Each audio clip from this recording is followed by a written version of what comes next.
Hey guys, welcome to my channel. So, meron tayong FB Marketplace find. Actually, yung transaction nito nung Saturday after namin gumawa ng video ni S Reliance, no? Minute up ko yung nagbebenta nito. So, tatlo binili ko pero for this video, simulan natin dito sa Lamborghini. Okay? Ito, Bugatti Mistral and Ford GT Heritage Edition. So, next videos na yan. Okay, focus muna tayo dito kasi ito talaga yung una kong bibilhin dapat. So, a few months ago, nakita ko na to for sale. And sabi ko, teka, hindi pa rin niya nabebenta to. Okay. So, binaba niya na yung presyo. Ginawa niyang 25. Sabi ko, baka kaagat sa 20. hindi sumagot. Sabi ko, sige na nga. Okay. I will get it for 25. And then, ayoko naman masayang yung trip. Ibig sabihin, babiyahe ako, pupuntahan ko siya. Ayoko naman na isa lang bibilin ko. Sabi ko, may iba ka pa bang items? Yan, sinend niya sa akin mga pictures and yun nga, kinuha ko yung itong dalawa pa. So, tatlo binili ko. Hindi talaga siya nagpatawad, 25. Pero, looking online, yung prices nito, ito na yung pinakamura, no? Maisto, ewan ko, hindi ako expert sa mga ganito, no? Pero that's that's how I pronounce it. 1:80 ng size nito, 1:18. May mga nakita akong 1:4, 1:24, pero naliliitan ako eh. Mas gusto ko yung ganito, 1:18. And I will try my best na hindi siya sirain kasi syempre, alam niyo naman, nag-hold ng value. Pagka siya, no? New inbox. Okay, yan. Okay, sige, pwede naman. Meron ba information dito? Yeah. So, yun. 1:18. Lamborghini Contact nga ba? Pronunciation LPI 800-4. Iba-iba yung kulay nito eh. Meron siyang puti, tsaka meron siyang green. Sa eBay, nakita ko yung pinakamura, yung white. No, yung puti.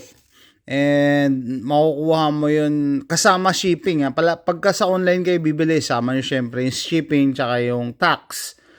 Aabot ng around $40, $40. Pero sa kanya, dahil marketplace, 25 kaliwaan. Yeah, okay. Kinuha ko na yung pinakamaganda, pinakamahal na kulay.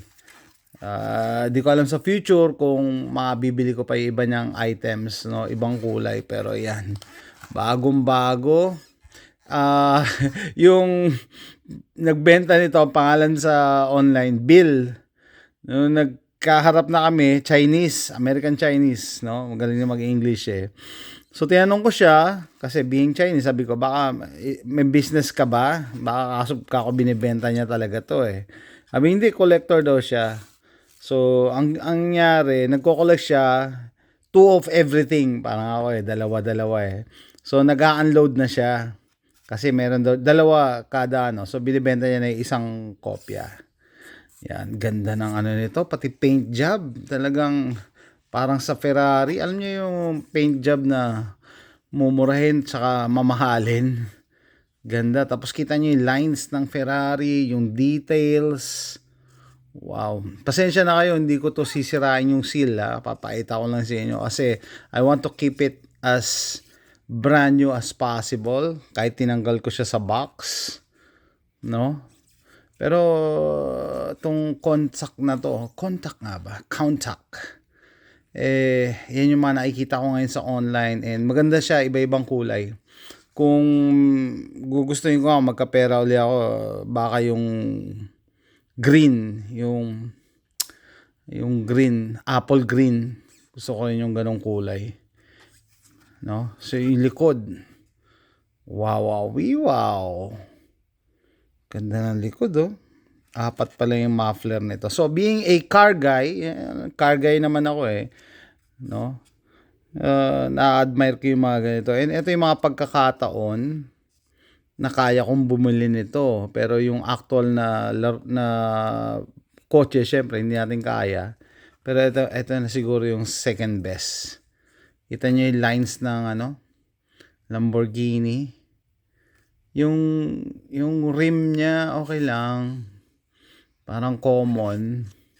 Pero yung body lines, yung aerodynamic feature, no? Yung pala ba ito? Tapos yung loob. Okay, pula din pala yung ano niya, no, yung loob.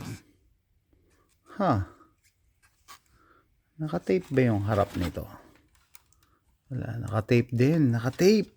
Okay, naka-tape. Hindi ko natatanggalin yan, ha. Kita ko lang yung Lamborghini Countach. Yan. So, nabili ko lang siya, $25 cash, kaliwaan. So, tatlo, 75. So, eto muna ay papakita natin. Ano masasabi nyo? Isa ba to sa mga dream cars nyo? And the other day, nung nagtatrabaho, nung rumorota ako, yung isang pinuntahan kong bahay, may nakapark na ganito. Na Lamborghini, pero hindi ganito model. Iba-ibang variants ng Lamborghini. Mas simple yung nakita ko. Kumpara dito. Dito sa area namin, siguro may ano na akong dalawang nakikitang Lamborghini. Common is yung Corvette. Corvette common na yun dito, madami. Yung super. Tapos yung wheels pala nito, yung front wheel, gumagalaw, sa sa manibela, kita niyo yung manibela. Gumagawa lang yung steering wheel. Okay. Gumagalaw ang steering wheel, suspension, gumagalaw. Oh, by the way, kaya ako naka-gloves kasi nagmekaniko kahapon. May mga mancha pa yung kamay ko. Tapos yung likod, syempre, rear engine to.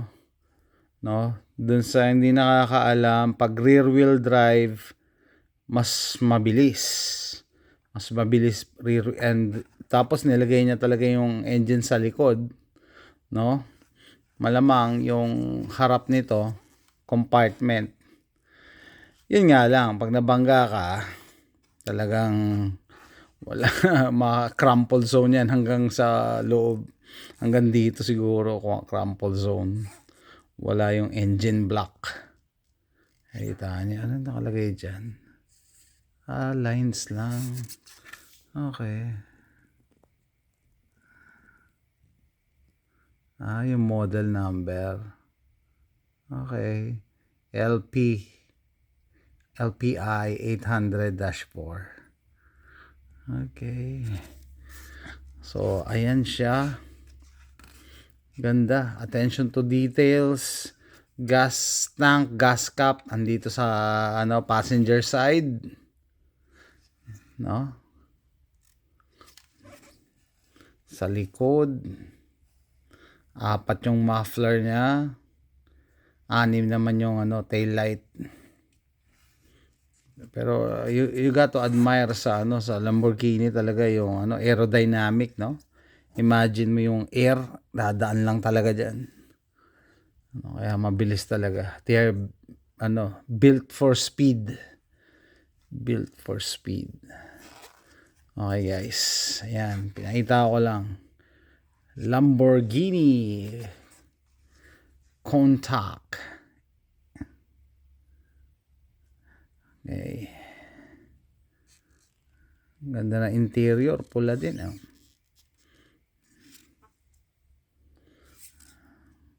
Okay guys, comment down below. Let me know what you think. Sa kanilang tatlo, abangan nyo yung dalawa. Alin ang magugustuhan nyo.